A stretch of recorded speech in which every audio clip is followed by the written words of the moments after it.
Hello students, मैं सुधा स्वागत करती हूँ आप सबका आपके अपने चैनल तैयारी ऑनलाइन में। आज डिस्कस करेंगे हम वर्कशीट 16 और ये वर्कशीट है क्लास 9th का। वर्कशीट है 10 अगस्त 2020 का। आज का टॉपिक है हमारा linear equation in two variables. हमने पहले भी लीनियर इक्वेशंस के बारे में पढ़े हैं और आज भी हम जानेंगे linear equation in two variables. इसे हम कहते हैं दो चर वाले रैखिक समीकरण और यह मैथ का टॉपिक है। तो चलिए डिस्कस करते हैं इस टॉपिक को। अगर आप हमारे चैनल पर नए हैं तो आप हमारे चैनल को सब्सक्राइब कर लें। वीडियो पसंद आए तो इसे लाइक करें, साथ ही अपने दोस्तों को भी शेयर करें ताकि उन्हें भी हमारे वीडियो से वर्कशीट करने में हेल्प मिल सके। चलिए स्टार्ट करते हैं वर्कशीट 16। वर्कशीट है मैथ्स का क्लास 9th का और आज हमें पढ़ना है दो चरों वाले रैखिक समीकरण linear equation in two variables. तो बच्चों सबसे पहले जो यहाँ लीनियर इक्वेशन से रिलेटेड कुछ इम्पॉर्टेंट पॉइंट्स दे रखा है हम इसको जानेंगे। तो यहाँ देखिए कह रहा है एक चर वाले रैखिक समीकरण का एक अद्वितीय हल होता है। हमने एक चर वाले रैखिक समीकरण का हल करके देख लिया और अब हम क्या जानेंगे, तो आज हम दो चर वाले रैखिक समीकरण के बारे में जानेंगे। तो दो चर वाले रैखिक समीकरण को ax plus b y plus c बराबर 0 के मानक के रूप में व्यक्त किया जाता है। तो यहाँ पे हम ax की जगह लिख सकते हैं 2x square plus 5x plus 18 is equal to 0। ये हो गया हमारा क्या, दो चरों वाले रैखिक समीकरण। तो यहाँ कहा जा रहा है a, b और c यह क्या है, वास्तविक संख्याएं हैं यानी अचर है। a तथा b दोनों शून्य नहीं हैं यानी a और b जो हैं वह कोई संख्या है शून्य को छोड़कर। अब हम दो चरों वाले रैखिक समीकरण के हल के बारे में जानते हैं। तो यहाँ देखिए दिया हुआ है दो चरों वाले रैखिक समीकरण के हल का अर्थ है x और y के मानों का युग्म। किसके मानों का, तो x और y के मानों का युग्म, जिसे दिए गए समीकरण में रखने पर बायां पक्ष और दायां पक्ष बराबर हो जाता है। बायां पक्ष कहने का मतलब है LHS यानी लेफ्ट हैंड साइड, और दायां पक्ष कहने का मतलब है RHS यानी राइट हैंड साइड। दोनों क्या हो जाता है, इक्वल हो जाता है। कब इक्वल होता है, जब हम x और y के मानों को रखते हैं यानी वैल्यू पुट करते हैं। अब यहाँ देखिए एक उदाहरण दे करके समझाया गया है। यहाँ पे लिया गया है दो चरों वाला एक इक्वेशन यानी समीकरण 2x plus 3y is equal to 12। 2x plus 3y is equal to 12। तो दो चरों वाला एक रेखीय समीकरण है ये, जिसमें x का वैल्यू 3 मान लिया गया और y का वैल्यू 2 मान लिया गया। अब हम क्या करेंगे, x का वैल्यू और y का वैल्यू यहाँ पुट कर देंगे। तो ये क्या हो जाएगा, 2 मल्टीप्लाई 3 प्लस 3 मल्टीप्लाई 2। क्योंकि x का वैल्यू 3 था तो ये 2 मल्टीप्लाई हो जाएगा 3 से, प्लस y का वैल्यू 2 था तो 3 मल्टीप्लाई हो जाएगा 2 से, इज इक्वल टू में क्या दिया हुआ है 12।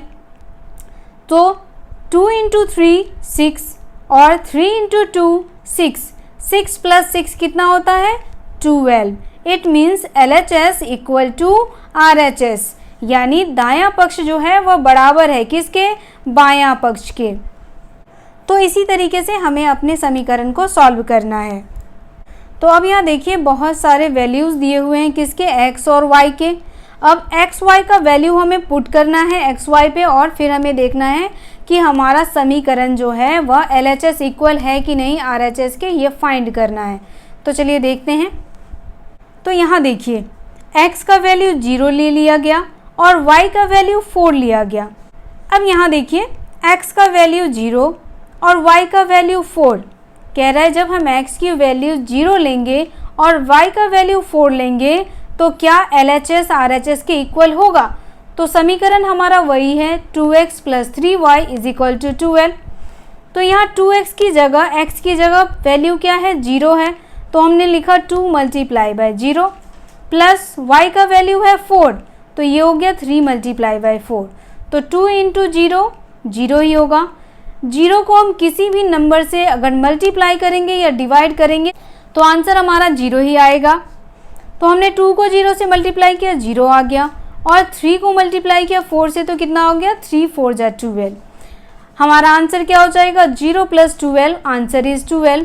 सो LHS इक्वल RHS, तो यहाँ पे भी हमारा LHS RHS के इक्वल हो गया।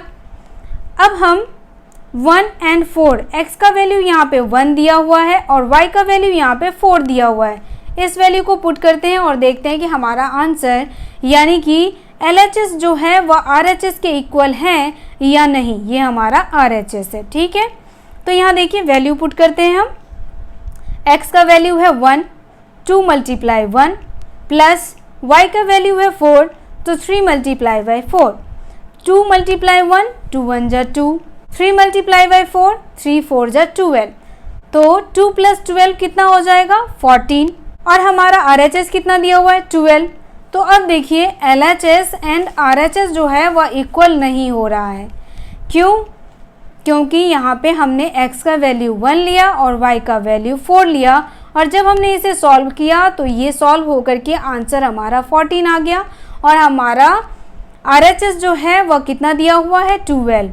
तो यहाँ पे LHS RHS के इक्वल नहीं है, यानी 1 और 4, x का वैल्यू 1 और y का वैल्यू 4 जो है वह इस समीकरण को हल नहीं कर सकता है। चलिए अब आगे देखते हैं। आगे हमारा है दिए गए समीकरण में इच्छा अनुसार x का मान रखकर हम y का मान प्राप्त कर सकते हैं। x व y के मान का वह युग्म दिए गए समीकरण का हल होगा। जैसे यहाँ देखिए, अब पहले हमने देखा कि x और y दोनों का वैल्यू पुट किया गया था, ठीक है, यानी कि x का भी मान दिया हुआ था और y का भी मान दिया था, और हमने जब x का मान और y का मान पुट किया तो हमारा आंसर फाइंड हो गया। अब यहाँ क्या कह रहा है कि जो हमारा समीकरण है 2x + 3y = 12, उसमें सिर्फ हम एक ही का मान लेंगे, चाहे तो हम x का मान ले लें चाहे तो हम y का मान ले लें। किसी एक के मान पे वैल्यू पुट करके हम इसका आंसर फाइंड कर सकते हैं। तो कैसे कर सकते हैं वो देखिए। तो यहाँ पे हमारा समीकरण था 2x + 3y = 12, तो हमने x का वैल्यू लिया कितना 2, x = हमने मान लिया 2 है, हमने x का वैल्यू पुट कर दिया 2 × 2 प्लस 3y = 12, तो 2 2 जा कितना हो गया 2 2 जा 4, 4 + 3y = 12।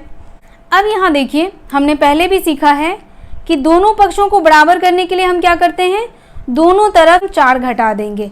यहाँ देखिए दोनों पक्षों में से 4 घटाएंगे, तो यहाँ +4 और -4 कैंसिल हो गया, और 12 में से 4 को सब्ट्रैक्ट किया तो क्या आ गया 12 में से 4 गया आ गया 8, तो 3y = कितना फाइंड हो गया 3y = 8 फाइंड हो गया।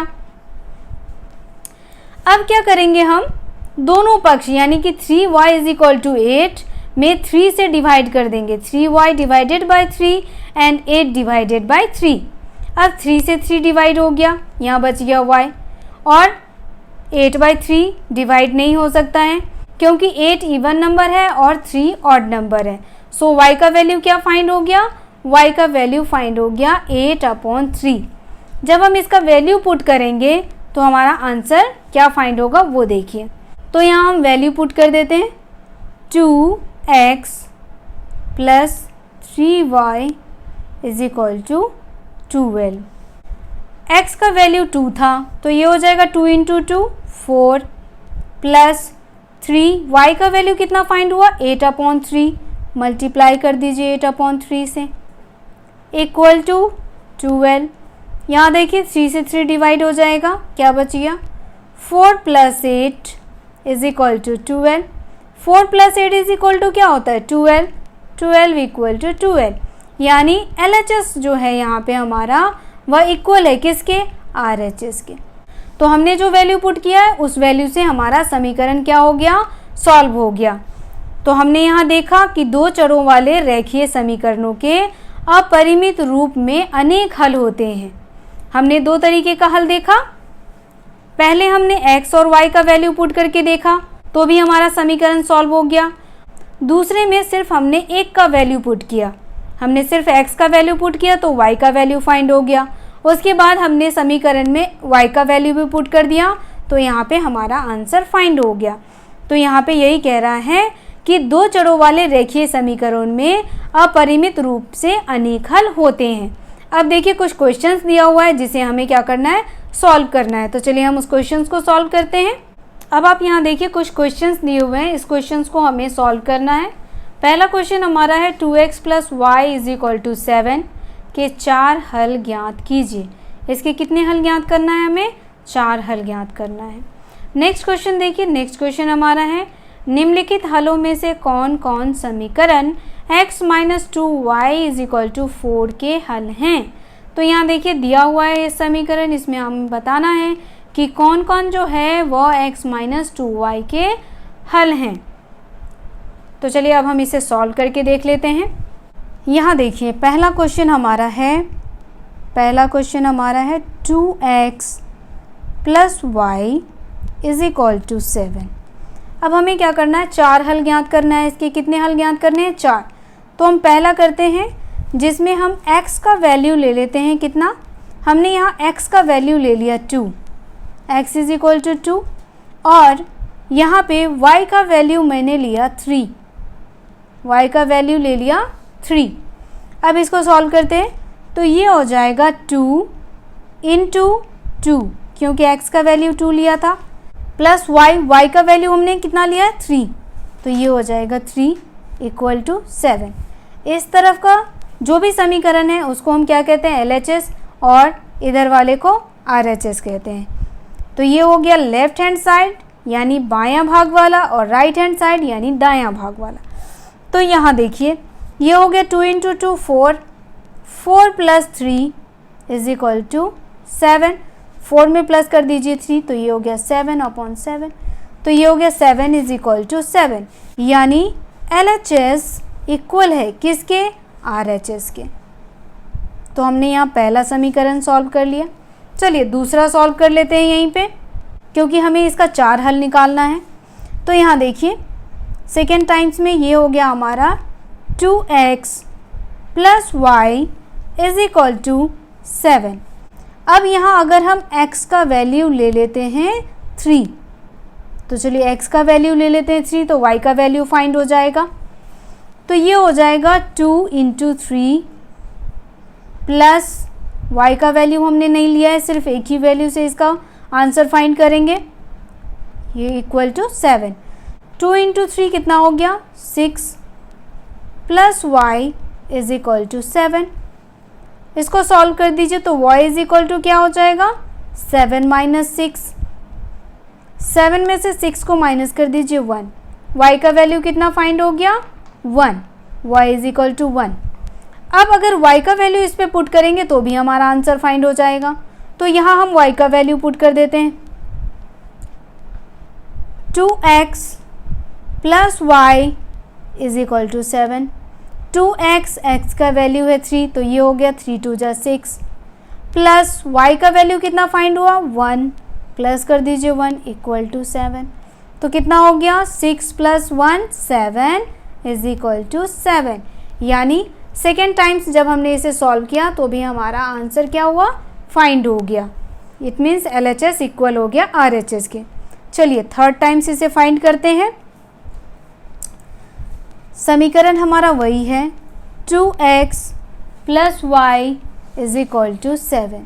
अब यहाँ देखिए 2x + y = 7 यानी सेम समीकरण है हमारा, इसे सॉल्व करना है। अगर मैं यहाँ पे y का वैल्यू लेती हूँ, मैं यहाँ पे y का वैल्यू 3 लेती हूँ, ठीक है, y का वैल्यू हमने 3 ले लिया तो x का वैल्यू अपने आप फाइंड हो जाएगा। तो यहाँ देखिए 2x + y = 7, y का वैल्यू 3 है तो ये हो जाएगा 2x + 3 = 7, 2x = 7 - 3, x = 7 - 3 4, 4 / 2। तो x का वैल्यू कितना फाइंड हो गया x का वैल्यू फाइंड हो गया 2। ठीक है, तो यहाँ भी हमारा आंसर फाइंड हो गया। जब हम x की वैल्यू को पुट करेंगे हमारे समीकरण 2x + y में, तो हमारा LHS RHS के इक्वल होगा, यानी इस समीकरण से भी हमारा आंसर फाइंड हो रहा है। एक हल आप खुद ज्ञात करेंगे और हल ज्ञात करने के बाद आप हमें कमेंट में अवश्य बताएं। चलिए नेक्स्ट क्वेश्चन देखते हैं। नेक्स्ट क्वेश्चन हमारा दिया हुआ है, क्वेश्चन नंबर 2 है हमारा, x - 2y = 4 और हमें क्या करना है, x और y का वैल्यू दिया हुआ है।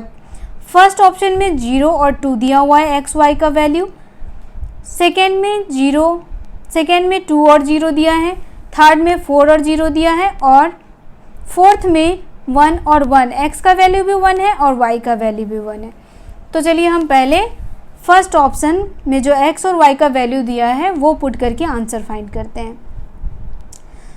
तो यहाँ हमारा x का वैल्यू है 0, तो x 0 हो गया, माइनस y का वैल्यू दिया हुआ है 2, तो ये हो जाएगा 2 × 2 = 4। मैं यहाँ लिख देती हूँ, x का वैल्यू पहले में है 0 और y का वैल्यू 2 दिया हुआ है। ठीक है, हमने यहाँ पे वैल्यू लिख दिया है और इसी वैल्यू को हम अप्लाई करते हुए आंसर फाइंड कर रहे हैं। तो यहाँ देखिए 0 - 2 × 2, तो ये हो गया 0 - 2 × 2 कितना होता है, 4 = 4। 0 में किसी भी नंबर को प्लस या माइनस करेंगे तो वही नंबर आएगा, तो यहाँ क्या हो जाएगा, -4 = 4।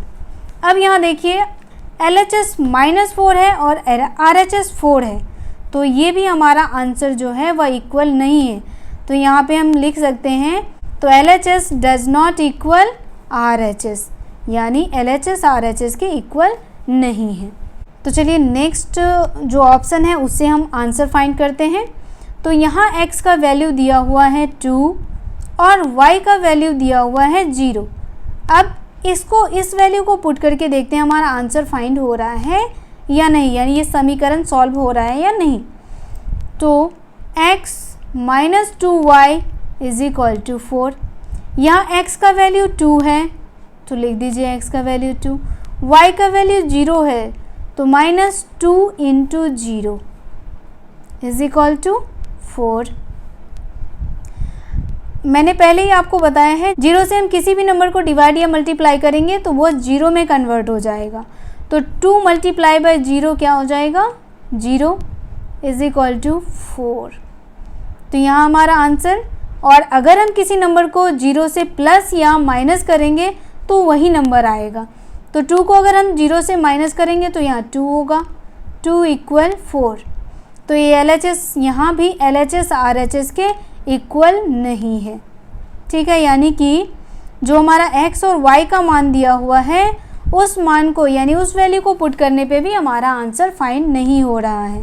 यानी option number first and option number second, इन दोनों ऑप्शन से हमारा समीकरण हल नहीं हो रहा है। अब चलिए तीसरा ऑप्शन देखते हैं। यहाँ x का वैल्यू है 4 और y का वैल्यू है 0, y का वैल्यू है 0। अब हम इस वैल्यू को पुट करके आंसर फाइंड करेंगे। समीकरण है हमारा x - 2y = 4। x का वैल्यू है 4 तो यहाँ लिखेंगे 4 माइनस y का वैल्यू दिया हुआ है 0, 2 × 0 = 4। तो ये हो गया हमारा 4 - 2 × 0, 0 = 4। अब यहाँ देखिए 4 में 0 को सब्ट्रैक्ट करेंगे तो 4 आएगा, 4 = 4। इट मीन्स LHS जो है वह इक्वल है किसके, RHS के। ठीक है, यानी इस वैल्यू को पुट करने से हमारा आंसर क्या हो रहा है, फाइंड हो रहा है। तो LHS = RHS। चलिए नेक्स्ट वैल्यू को भी पुट कर लेते हैं। हमारा x का मान यहाँ पे है 1 और y का मान भी यहाँ पे है 1। इक्वेशन है हमारा x - 2y = 4।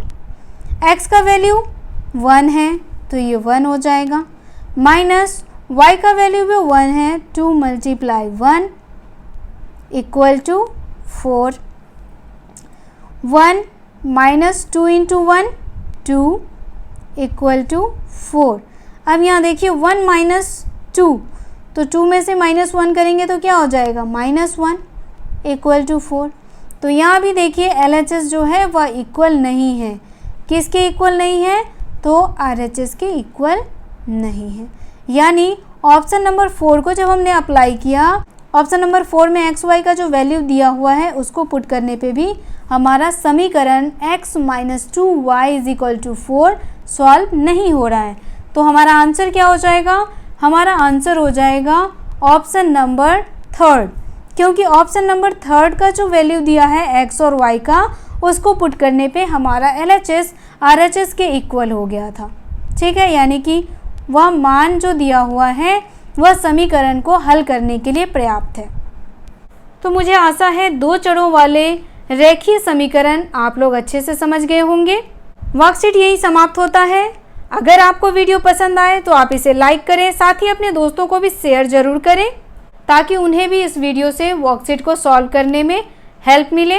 अगर आप हमारे चैनल पर नए हैं तो आप हमारे चैनल को सब्सक्राइब कर लें, बेल आइकन दबाएं ताकि सभी नोटिफिकेशन आप तक पहुंचता रहे। आप हमें फेसबुक, टेलीग्राम और इंस्टाग्राम पर भी फॉलो कर सकते हैं। डिस्क्रिप्शन में आपको इसका लिंक मिल जाएगा। तो मिलते हैं नेक्स्ट वर्कशीट के साथ। आप सबका धन्यवाद।